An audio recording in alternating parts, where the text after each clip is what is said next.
Hey everybody, Brent with 30 Magazine Clip here. Welcome to my basement. Today we're going to talk about this, the Phantom Hill CTF2 laser aiming module. Spoiler alert, I like it.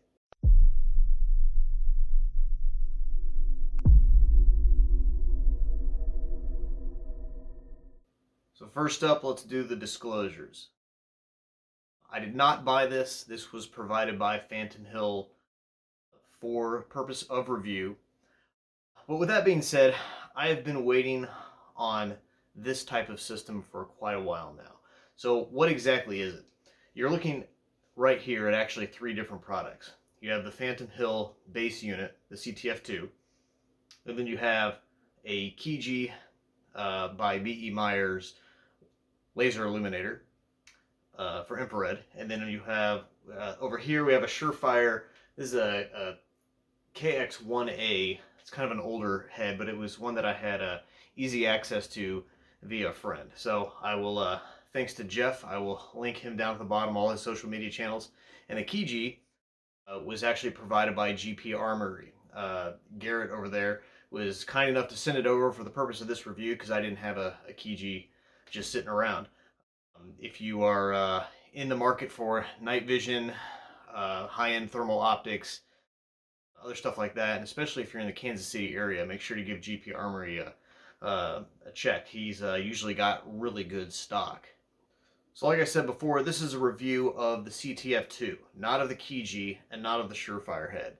There are many reviews out there of both of those units, so if you're looking for a review on those, you just keep searching on YouTube. We're going to be talking about the Phantom Hill CTF2 specifically.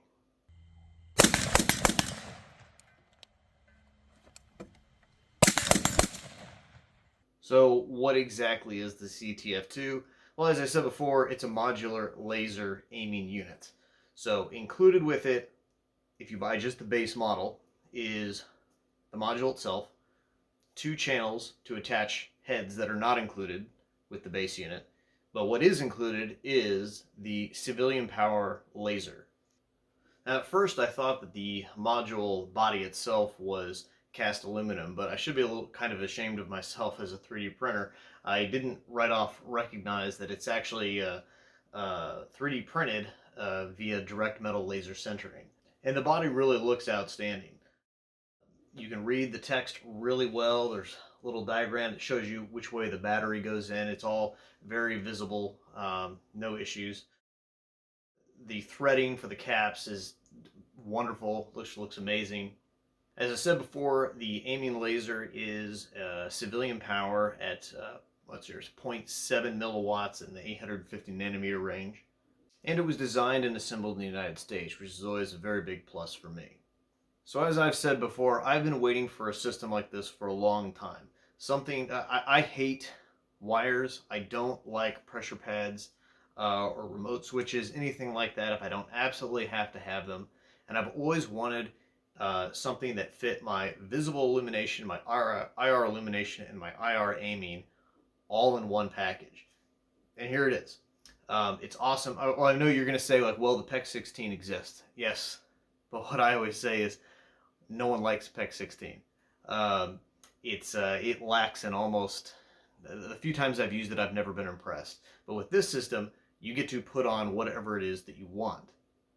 Then you have the feature that I like probably the most, which is the fact that the laser aiming is directly over the bore. Let's see if I get that lined up. Right like that. So you don't have offset aiming like you do with nearly every other laser on the market. What I've always done in the past, and it actually tripped me up at first because I'm so used to the laser being like 30 or 45 degrees off that I've always actually sighted in my rifle with the laser, with the rifle canted, so that the laser was shooting out directly over the bore. That way I've actually got holds that I can do. The issue with that though is that when you're canting the weapon and you've got windage and elevation on the laser, but they're now 30 degrees out of phase or 45 degrees out of phase depending on the laser, that makes a problem for you when you're trying to sight it in. It's just difficult because you're trying to like move it like this and not just up and down, left and right. So where it actually caused me a problem is because I have thousands of rounds under night vision shooting my rifle canted. I would always instinctively cant the rifle to shoot it when I would fire the laser. I had to break myself of that habit to get those supremely accurate shots. So you just had to keep the rifle straight up and down, just like you would normally shoot it. So it makes sense, but it's not intuitive when you've been doing this for thousands of rounds. Now what I'm trying to get at here is that by having the laser directly over the bore, instead of 30, 45 degrees out of phase here, is that it takes away a lot of the question of, do you want to have a converging zero, which is where if you have your red dot and you have your laser, if you have a converging zero, then at some distance, since they don't emanate from the same place, they're going to cross. And that's the optimal place where you're going to shoot and hit what you're aiming at. But the further away you get from that, they diverge, obviously. The other option is to have a parallel zero on your laser and your red dot, where they're both shooting out straight parallel to each other, but they're always just off a little bit.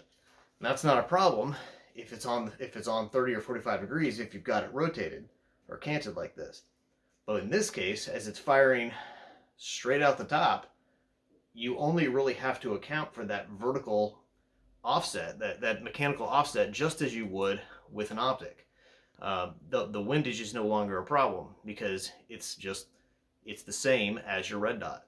So being that it only has an infrared laser, I at first thought that was going to make it kind of hard to sight in, but it's really not, because normally what you do is go out during the day, turn on your visible laser, and if it's slave to your infrared laser, you sight in the visible laser, your infrared sighted in and ready for the night. But in this case, you only have an infrared laser, but since it's centered directly over the bore, all you have to do is line it up vertically, line it up horizontally with the red dot, and then just account for the same distance that you have here. Let's say this is what, I don't know, it's a tall unity mount, so let's say you've got 2 inches here between the red dot, the center of the tube, and the dot, with the dot, and then where the laser emits from the front of the CTF2. Just mimic that on the target at whatever distance. If you know this is 1.8576 inches, then just when you've got it up here, of course you're going to have night vision on because that's the only way you're going to see this laser. I had it lined up with just my left arm, and then I had my adjustment tool here, and I could see through the tube, through the night vision tube, through this tube. I had my dot turned down really, really low so that I could actually see the laser. Then activate the laser, which you can hold it on, or you can make it static on. And then at the target, I just made the laser impact exactly the same as the mechanical offset between the dot and the laser. I know that was a long explanation. Hopefully it made sense. Here, let me try it all again. Okay, you have a certain amount of distance between the dot in this tube and the laser emitter here. Let's say it's 1.5 inches. Then just make the impact of the dot, which is not actually on the target, but where it impacts the target, and then the laser the exact same. Then as long as you memorize the offset, you still have the same holds. So then there's the form factor. That's arguably the best thing about it. I don't know why there's so many lasers on the market, the D-balls, the whatever, which are great lasers, but there are always these giant boxes on top of the rail, like something that's fairly, I mean, I've got longer fingers, and it's something that can actually be very difficult to get over on top, even if you've got that thumb over bore grip to activate those lasers. With the CTF2, which is, in my opinion, the way all these systems should be, it really lowers that center of gravity, puts the 2 pods on the side where you can actually clearly even see over the entire thing. There's no problem. If you wanted backup iron sights, you'd obviously have to put it behind the CTF2 because the laser is emitting out of the front. You'd block it if you put it in front, but it would be no problem. You'd be able to see over it, no problem. And then there's the button placement. As I said before, I cannot stand having wires and switches on my rifles. Sometimes they're absolutely necessary, but I avoid them at all costs. With the placement of these buttons, it it could not be better. I can hit all three for three different functions with my thumb, left hand or right hand, no problem. They're absolutely centered. So I guess we should talk about that real quick. The center button is laser only. The right button is going to be whatever's on the right pod. In this case, I have visible light and the IR laser. And I know what you're going to say. What's the point of shooting the IR laser if you're shooting visible light? It's just because that way it makes it more simple. It doesn't matter what you put anywhere. If you're shooting out visible light, who cares if you're shooting out some infrared laser? Who cares? So on this side, I've got, on this button, got the Kiji here, which is it will illuminate when I press this button and the laser. So you don't ever have to push two buttons at once. So I know that was a criticism I saw online of people, or questions, I guess, concerns. But it's not the case. It's so you have this pod and laser, laser only, this pod and laser. The whole system arrives in a legit Pelican case, which I thought was cool. It's a Pelican 1050. And then it comes with this really nice adjustment tool, made in the USA even. The adjustment tool obviously does your adjustment for windage and elevation, but it's also the same tool for the rail attachment. All right, so no product can be like absolutely perfect, right? There's always going to be some criticisms, and I have a few, but neither of them would prevent me from buying this unit. The first is more IR head compatibility. As far as I understand it, the Kiji is the only head that the manufacturer suggests that you use for the IR. The Kijis are very expensive. That some say, including myself, that they're a little too expensive just for an IR illuminator. But that's up to you. We'll talk about prices in a minute, but I never, in any of my reviews, I'm never going to say this product is worth it for the money or not, because that's completely up to you. It depends on what your disposable income level is, and it's different than mine, whether it's higher or lower. So I'm going to give you what I think about the product, and then you can decide if the money is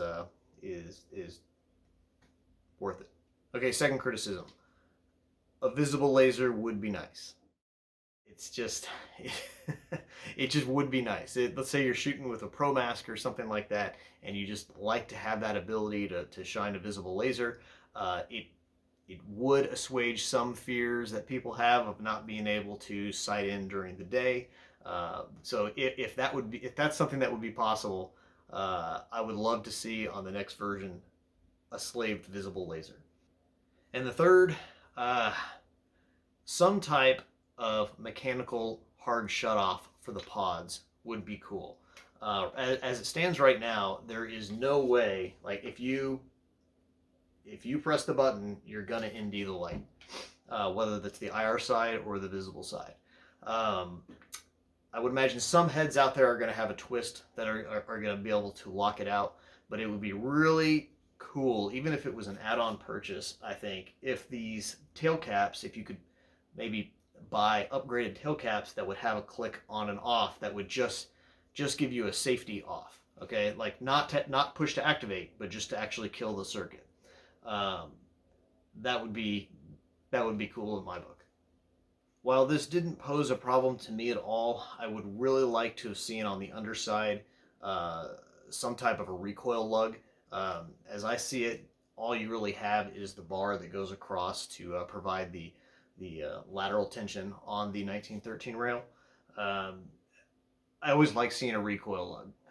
But again, like I said, it didn't cause any problems. I even took I never lost to zero. I even took it off once and put it back on, and it did return to zero.